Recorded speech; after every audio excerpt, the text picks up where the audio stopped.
সেজদায় আমরা যত ছোট হই এর চেয়ে ছোট আর হওয়া যায় না। সেজদায় আমরা যতটা বিনয়ী হই একটা মানুষ এর চেয়ে বিনয়ী আর হতে পারে না। এই তো নামাজ শুরু করলাম, আল্লাহু আকবার, এরপর রুকুতে জাস্ট বো ডাউন আর হেড, মাথা একটু ঝুঁকালাম, আর সেজদায় একেবারে মাথাটারে মাটিতে মিলিয়ে দিলাম।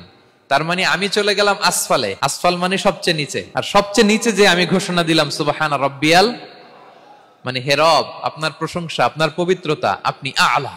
আল্লাহ, আমি আর নিজেকে এর চেয়ে তুচ্ছ করতে জানি না, এর চেয়ে ছোট আর করতে পারি না। আমি আমার নিজেকে উজাড় করে দিলাম, সবচেয়ে ছোট, তুচ্ছ, নগণ্য করে আপনার সামনে উপস্থাপন করে আমি ঘোষণা দিচ্ছি সুবহানা রাব্বিয়াল আলা। পবিত্রতা সেই রবের যিনি আলা, সর্বোচ্চে। সুবহানাল্লাহ পড়েন। তাহলে সিগনিফিকেন্সটা বুঝতে পারছেন কেন বিষ্ণু ইসলাম এটা পড়তেন সুবহানা রাব্বিয়াল আলা? কারণ আমি থাকি সবচেয়ে আসফালে, নিচে, আর তখন আমি ঘোষণা দেই glory be to Allah the most high, the most high, the most high, আলা। আল্লাহ, আমি একেবারে নিচে, কিন্তু তুমি হচ্ছে আলা। মজার ব্যাপার হচ্ছে সেজদায় আপনি যত নিচেই থাকেন না কেন, মাথা নাক নিচু করে ফিসফিস করে যাই বলেন না কেন, এটা মুহূর্তে আল্লাহর আরশে চলে যায়।